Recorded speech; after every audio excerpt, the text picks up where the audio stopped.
आज हम लोग common roots of quadratic equation के बारे में बात करेंगे, लेकिन उससे पहले थोड़ा सा डिस्क्रिमिनांट के बारे में जान लेते हैं। डिस्क्रिमिनांट अभी तक नहीं पढ़ा है हम लोगों ने, 10th में आप लोगों ने पढ़ा होगा, फिर भी मैं आप लोगों को एक बार रिकैप करवा देता हूँ। डिस्क्रिमिनांट किसको बोलते हैं? तो A X square plus B X plus C बराबर 0 कोई भी एक क्वाड्रेटिक इक्वेशन है। इसमें बी स्क्वायर माइनस 4ac को डी बोला जाता है, मतलब डिस्क्रिमिनांट बोला जाता है। 10th में भी पढ़ा होगा आप लोगों ने। अब डिस्क्रिमिनांट जो है वो रूट्स, नेचर ऑफ रूट्स को निकालने में बहुत हमारी मदद करता है। तो नेचर ऑफ रूट्स को जानने के लिए हम उसके डिस्क्रिमिनांट पर एक बार नजर डालते हैं। डिस्क्रिमिनांट मतलब बी स्क्वायर माइनस 4ac बराबर G B square minus 4ac। अब नेचर ऑफ रूट्स निकालने के लिए क्या करते हैं कि बी स्क्वायर माइनस 4ac का वैल्यू जब 0 से बड़ा रहेगा, क्या रहेगा? बी स्क्वायर माइनस 4ac का वैल्यू जब 0 से बड़ा रहेगा, तो यहाँ पे देख सकते हैं बी स्क्वायर माइनस 4ac का वैल्यू 0 से बड़ा है, तो इसका जो रूट्स आएगा वो रियल आएगा और डिफरेंट आएगा। कैसे आएगा ये देख लीजिए। x बराबर क्या था फॉर्मूला उसका, क्वाड्रेटिक इक्वेशन का रूट्स निकालने के लिए क्या फॉर्मूला मैंने बताया था पिछले वीडियो में। x बराबर होता है minus b plus minus root under b square minus 4ac upon 2a होता है, बिल्कुल होता है। तो यहाँ पे एक्चुअली d है क्या? ये वाला है रूट के अंदर में जो क्वांटिटी लिखा हुआ है, यहाँ पे रूट के अंदर में जो लिखा हुआ है बी स्क्वायर माइनस 4ac, इसी को ना हमने d बोला है यहाँ पे, बिल्कुल इसी को हमने डी बोला है। तो डी का वैल्यू जब 0 से बड़ा होगा, तो यहाँ पे देख लीजिए कि रूट के यहाँ पे x बराबर क्या है, minus b plus minus root under b square minus 4ac को क्या बोले हैं? डी बोले हैं। तो डी का वैल्यू जब 0 से बड़ा आ जाएगा, तो यहाँ पर कोई भी मतलब रूट के अंदर कोई भी पॉजिटिव नंबर आ जाएगा, तो रूट के अंदर पॉजिटिव नंबर आ जाता है तो वो कौन सा नंबर होता है? रियल नंबर होता है, बिल्कुल होता है। तो यहाँ पे माइनस बी है और इसके आगे लगा हुआ है साइन प्लस माइनस, मतलब एक बार प्लस का साइन लेगा और एक बार माइनस का साइन लेगा। यहाँ पे 2a है, तो जब यहाँ पे रियल नंबर कोई भी आ जाएगा तो b में से एक बार रियल नंबर जुटेगा तो वो डिफरेंट रूट हो गया, और एक बार रियल नंबर ये वाला रूट में जो क्वांटिटी आया है वो घटेगा, वो डिफरेंट रूट हो जाएगा। तो ये दो डिफरेंट रूट कैसे आ गए ये भी पता चल गया आपको, और ये रियल होगा ये भी तो पता चल ही गया आपको। उसके बाद आता है दूसरा केस कि बी स्क्वायर माइनस 4ac, मतलब डिस्क्रिमिनांट का वैल्यू जब 0 के बराबर होगा, तब उसके नेचर के बारे में, उसके रूट्स के नेचर के बारे में हम लोग क्या बोल सकते हैं, आप खुद से अब पता कर सकते हैं। यहाँ पे होगा रूट्स होगा रियल होगा और क्या होगा, रियल होगा और इक्वल होगा। तो आप खुद से पता कर सकते हैं। यहाँ पे minus b plus minus root under b square minus 4ac upon 2a है, तो यहाँ पे रूट के अंदर का क्वांटिटी नंबर क्या है, 0 हो गया है। मतलब x बराबर सेम क्या बच गया है, x बराबर बच गया है माइनस बी बटा 2। तो यहाँ इसमें से कोई भी क्वांटिटी ना जुट रहा है और ना कोई नंबर घट रहा है, तो ये तो सेम ही आएगा। तो ये जो दो क्वाड्रेटिक इक्वेशन का जो दोनों रूट आएगा वो दोनों क्या है, सेम आएगा। क्यों आएगा? क्योंकि यहाँ पे देख रहे हैं आप कुछ भी घट बढ़ रहा, कुछ भी न घट रहा है न बढ़ रहा है। क्यों नहीं घट बढ़ रहा है? क्योंकि यहाँ पे रूट के जो क्वांटिटी घट बढ़ रहा था वो तो 0 हो गया, जो उसको बदल रहा था, उसके वैल्यू को बदल रहा था वो तो ऑलरेडी 0 हो गया। इतना बात हम लोग को समझ में आता है। तीसरा है कि बी स्क्वायर माइनस 4ac का वैल्यू 0 से छोटा हो जाएगा, 0 से छोटा हो जाएगा, मतलब dr का वैल्यू 0 से छोटा हो जाएगा। क्या मतलब कि कोई भी जो बी स्क्वायर माइनस 4ac का वैल्यू निगेटिव में आ जाएगा। जब यहाँ पे निगेटिव में आ जाएगा तो रूट के अंदर यहाँ पे देखिए ठीक से x बराबर क्या है, minus b plus minus root under b square minus 4ac upon 2a है। तो ई वाला जो नंबर है वो निगेटिव में आ गया है, मतलब यहाँ पे हो गया minus b plus minus root के अंदर में निगेटिव नंबर अपॉन 2a। तो रूट के अंदर में कोई भी निगेटिव नंबर आ जाता है तो उसको कौन सा नंबर बोलते हैं, इमेजिनरी नंबर, अवास्तविक संख्या बोलते हैं। तो यहाँ पे इसका जो रूट्स, दोनों रूट्स आएगा वो क्या होगा, इमेजिनरी होगा, और दोनों क्या होगा, डिफरेंट होगा, एक दूसरे का कंजुगेट होता है। कंजुगेट दूसरे चैप्टर में जब मैं कॉम्प्लेक्स नंबर पढ़ाऊंगा तो पता चलेगा कि कंजुगेट किसको बोलते हैं। आई होप इतना बातें आप लोगों को समझ में आ गई होगी। अब हम अपने मेन सेक्शन की तरफ बढ़ते हैं, जो हम लोगों को आज पढ़ना है, क्या, common roots of quadratic equation. यहां से आप लोगों का जो इम्पोर्टेंट सेक्शन है यहां से स्टार्ट होता है।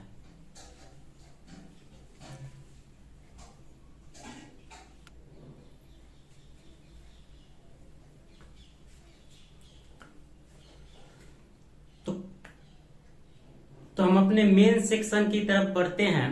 मेन सेक्शन हमारा है कॉमन रूट्स। तो कॉमन रूट्स के बारे में बात करने से पहले मैं आप लोगों को बता देता हूं कि ये 11th का मेन है और ये कंपटीशन और आपके एग्जाम पॉइंट ऑफ व्यू से बहुत ज्यादा इम्पोर्टेंट। 10th में भी कुछ कुछ पढ़ा होगा आप लोगों ने, फिर मैं बता देता हूँ आप लोग को। तो कॉमन रूट्स के बारे में, कॉमन रूट्स कब होगा? सबसे पहले तो दो क्वाड्रेटिक इक्वेशन होना चाहिए। दो क्वाड्रेटिक इक्वेशन होगा तब ना उसमें से एक या एक से अधिक कॉमन रूट्स होगा। तो इससे सबसे पहला कंडीशन है कि दो क्वाड्रेटिक इक्वेशन के बीच में हम कॉमन रूट निकालते हैं। इतना तो समझ में आता ही होगा। तो क्या कंडीशन है कि दो क्वाड्रेटिक इक्वेशन का कॉमन रूट होगा? कंडीशन हम लोग चेक कर लेते हैं। तो मान लेते हैं कि a1x² plus b1x plus c बराबर 0 and a2x² plus b2x plus c2 बराबर 0 कोई दो क्वाड्रेटिक इक्वेशन है जिसका एक कॉमन रूट है। कब कॉमन रूट है? जब c1 और c2 0 के बराबर नहीं होगा। उसके लिए हम लोग कंडीशन चेक कर रहे हैं। तो उसका कंडीशन चेक करने के लिए बोल रहा है कि ये वो कॉमन रूट है, तो मान लेते हैं कि अल्फा एक कॉमन रूट है। ठीक है, अल्फा इस कॉमन रूट है, मतलब कि अल्फा का वैल्यू इसमें भी सेटिस्फाई करेगा, इसमें भी सेटिस्फाई करेगा। इतना तो हमको समझ में आता है। तो हम रख देते हैं अल्फा बराबर, इसमें भी रख देते हैं, इसमें भी रख देते हैं। तो अल्फा x² प्लस यहाँ पे हो जाएगा a1 alpha square, a1 alpha square plus b1 alpha plus c1 बराबर 0। और दूसरा इक्वेशन में रखेंगे तो a2 alpha square plus b2 alpha plus c2 बराबर 0।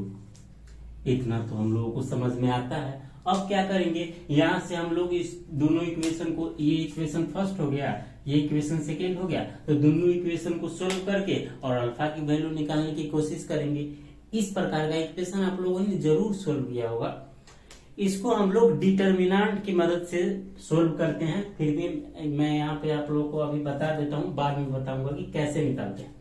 अल्फा स्क्वायर बराबर अल्फा स्क्वायर बटा इसको छोड़ के और ये जो दोनों है इसको क्रॉस मल्टीप्लाई कर दीजिए। इस दोनों का जो कोफिशिएंट है मतलब b1c2 अल्फा स्क्वायर बटा b1c2 माइनस b2c1 बराबर में हो जाएगा माइनस अल्फा बटा। अब अल्फा के बारे में हम लोग बात कर रहे हैं, तो इस दोनों को छोड़ दीजिएगा। यहाँ अल्फा वाला टर्म छोड़ के और जो टर्म बचा उसका क्रॉस मल्टीप्लाई कर दिए। तो टर्म कौन सा बचा? टर्म बचा c1a2 मतलब a2c1 माइनस कितना a1c2 बराबर में हो जाएगा क्या?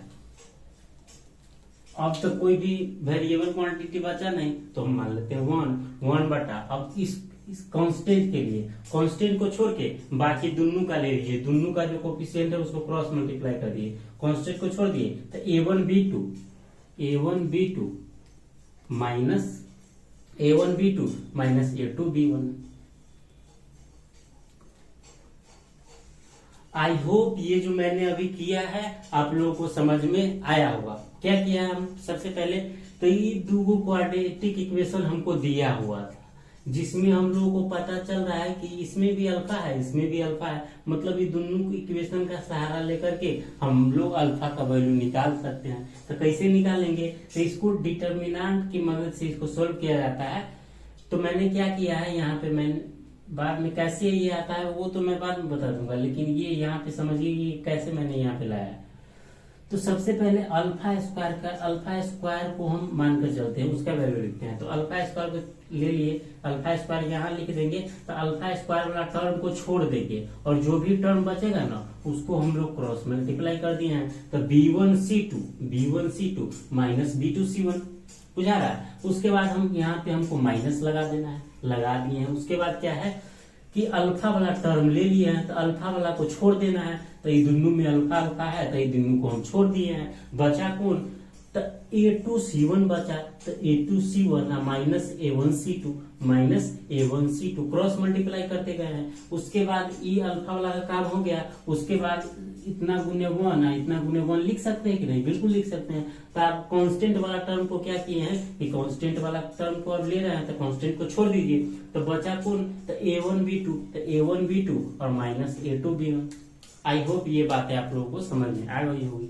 अब यहाँ से हम लोग ये दोनों को कंपेयर कर लेंगे, इस दोनों को कंपेयर कर लेते हैं। तो अल्फा स्क्वायर बटा B1C2 माइनस B2C1 बराबर हो जाएगा माइनस अल्फा बटा A2C1 माइनस A1C2।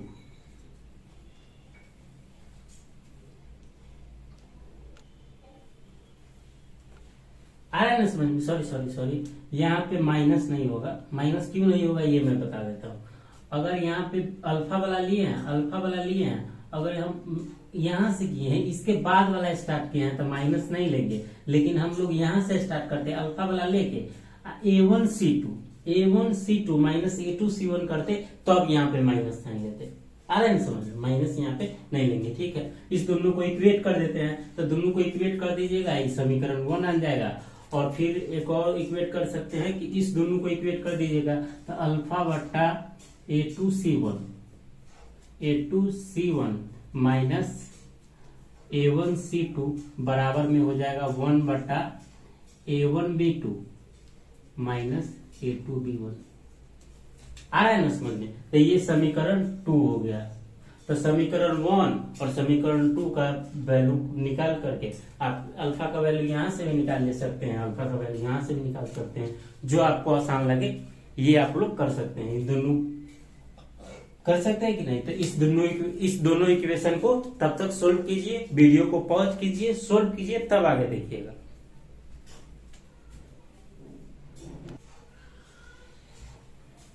तो इस दोनों इक्वेशन को आप लोगों ने सोल्व कर लिया। आई होप आप लोगों ने कर लिया होगा। चलिए आप लोग, मैं आपको बताता हूँ। अब अल्फा बराबर, अल्फा से अल्फा कट गया, एक अल्फा कट गया, तो यहाँ अल्फा बट्टा B1C2 माइनस B2C1 बराबर इतना, जितना था उतना लिख दिए, और ये इक्वेशन जैसे थे वैसे ही लिख दिए। यहाँ से हम अल्फा का वैल्यू इतना निकाल लिए, अल्फा का वैल्यू इक्वेशन फर्स्ट से इतना लिखना है, इक्वेशन सेकेंड से इतना निकला है, दोनों तो अल्फा का ही वैल्यू है, तो दोनों को हम दोनों बराबर होना चाहिए, बिल्कुल बराबर होना चाहिए।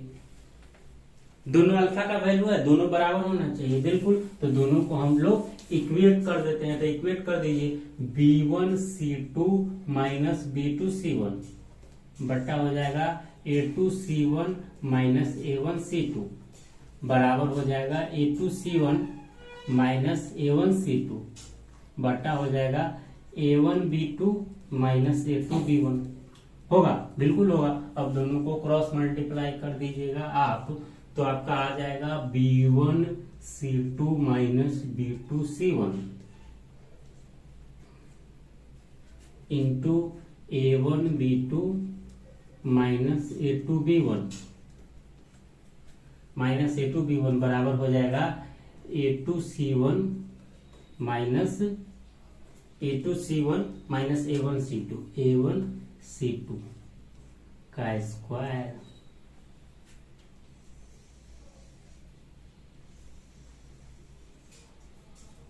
आई होप इतना बात आप लोगों को समझ में आया होगा। तो कोई भी जब दो क्वाड्रेटिक इक्वेशन का एक रूट कॉमन होगा तो उसके लिए ये कंडीशन है। तो आप लोगों से क्वेश्चन क्या क्या पूछ सकता है, दो क्वाड्रेटिक इक्वेशन दे देगा, बोलेगा कि आप बताइए आपकी इस दोनों क्वाड्रेटिक इक्वेशन का कितना रूट कॉमन है या फिर एक रूट कॉमन है कि नहीं। तो क्या कर सकते हैं आप लोग, ये तो आप सोल्व कर सकते हैं कि निकाल सकते हैं। मान लीजिएगा कि अल्फा दोनों का एक कॉमन रूट है, दोनों को अल्फा रख के, और जैसे मैंने आप लोग को अभी सोल्व करके बताया है वैसे सोल्व कर दीजिएगा तो अल्फा का वैल्यू निकल जाएगा। दूसरा काम आप क्या कर सकते हैं कि ये वाला फॉर्मूला आप लोग याद रख सकते हैं। ये वाला फॉर्मूला याद रहेगा तो डायरेक्ट A1 B1C1 और A2 B2C1 का वैल्यू इसमें डालिएगा, आप लोगों को पता चल जाएगा कि ये जो क्वाड्रेटिक इक्वेशन है इसका दोनों रूट कॉमन है कि नहीं। या फिर दूसरा क्या दे सकता है कि दो क्वाड्रेटिक इक्वेशन दे देगा, उसमें से किसी एक को या फिर दो को, A1 को चाहे B1 को चाहे C1 को या फिर A2 B2 C2, इसमें से किसी एक या दो को मतलब नहीं लिखेगा, वो अननोन रहेगा, बोलेगा उसको निकालने के लिए, तो उस और जो मतलब जो भी और जो बचेगा उस सारा का वैल्यू दे देगा, लेकिन उसमें से किसी एक का मतलब A1 का या फिर हो सकता है B1 का या फिर A2 का या फिर B2 का वैल्यू मिसिंग रहेगा, तो वो बोलेगा आप लोग को और दे देगा कि इससे ये जो दोनों क्वाड्रेटिक इक्वेशन है दोनों का रूट कॉमन है। तब आपको क्या ये वाला कंडीशन पर बैठा देना है और आंसर निकाल लेना है। आया समझ में? मैं आप लोगों को एक दो एग्जांपल करवा रहा हूँ, इससे आप लोगों को समझ में आ जाएगा कि कॉमन रूट्स कितना इंपॉर्टेंट है और कैसे इस पे क्वेश्चन आता है। स्क्रीनशॉट ले लीजिएगा, कॉपी पेन होगा, आई होप होगा ही, तो उस पे आप लोग इसको पहले नोट कर लीजिए।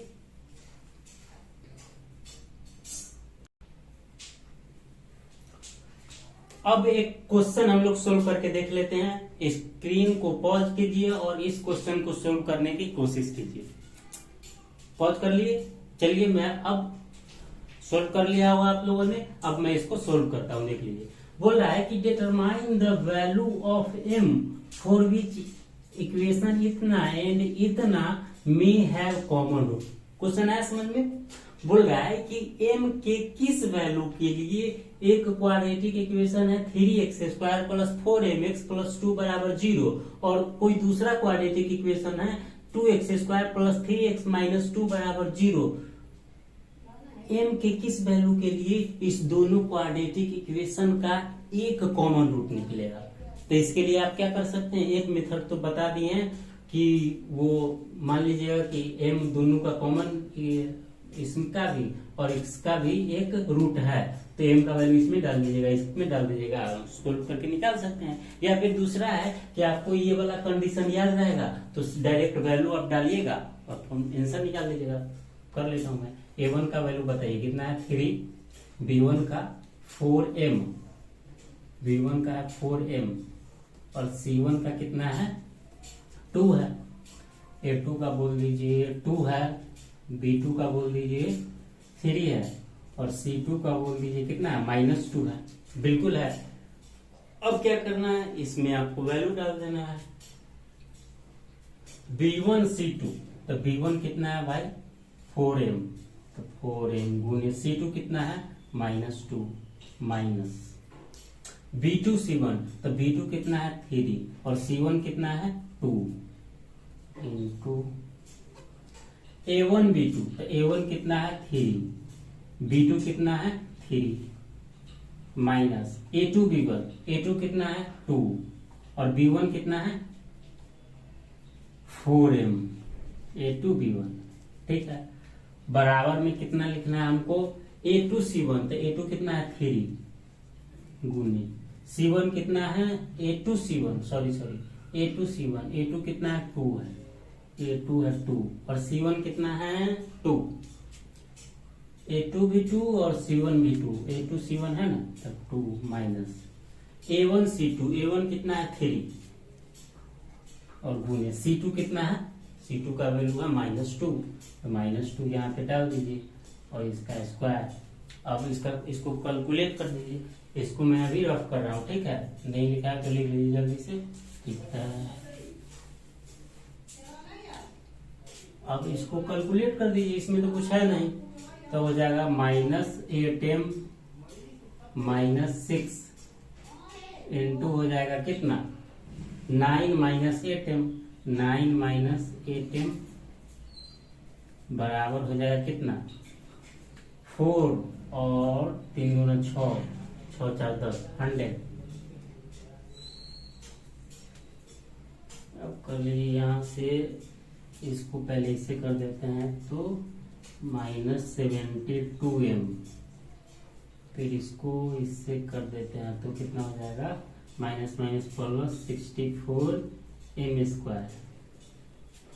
ठीक है, अब इसको इससे कर देते हैं, माइनस हो जाएगा 54 और माइनस प्लस 48m बराबर हो जाएगा 0, बिल्कुल होगा। अब कर लीजिए 64m², 48m और यहाँ पे है 72, तो 72 में से 48 जाएगा तो कितना होगा 24, ठीक है। तो -24m प्लस हो जाएगा, प्लस नहीं -54 बराबर 0। कॉमन कुछ निकल रहा है तो निकाल लीजिए। कॉमन हमको दिख रहा है यहाँ पे 6 तो दिख रहा है। ये 64 कितना, 4 नहीं, 4 तो कॉमन दिख रहा है, नहीं दिख रहा है कुछ।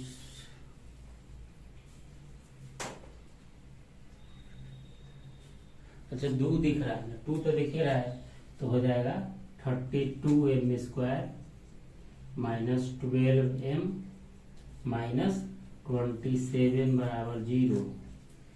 और 32 और 20 ना, 4 3 12 36 और 24, 36 और 24, तो 36 में से 24 जाएगा तो 12 आ जाएगा। तो हो गया 32m स्क्वायर -36m +24m -27 बराबर 0। यहाँ से आ जाएगा कितना, कितना कॉमन आ सकता है, देखो 32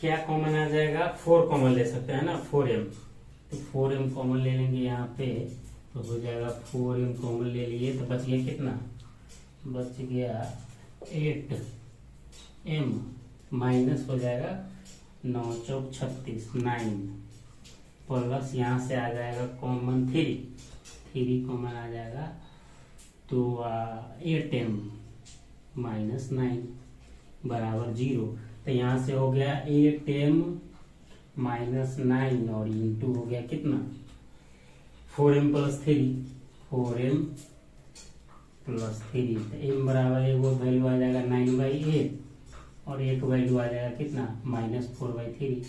m बराबर आ जाएगा -4/3। तो m के दो वैल्यू के लिए इस दोनों क्वाड्रेटिक इक्वेशन का एगो कॉमन रूट हो सकता है।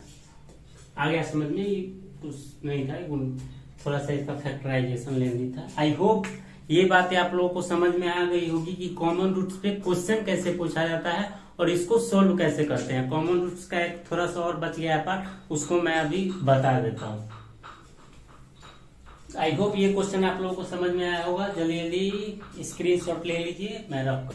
अब क्या था कि a1x² + b1x + c1 बराबर 0 था, और था a2x² + b2x + c2 बराबर 0 था।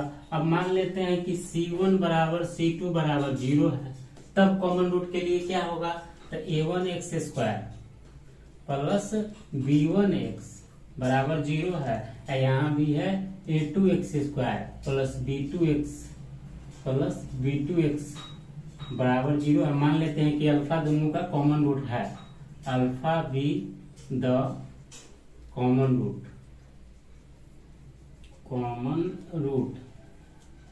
तो क्या होगा, अल्फा इसमें भी रख दीजिए, a1 अल्फा² + b1 अल्फा बराबर 0 और a2 अल्फा² + b2 अल्फा बराबर हो जाएगा कितना 0। अब सोल्व कर दीजिए, तुम सोल्व कर सकते हैं कि नहीं।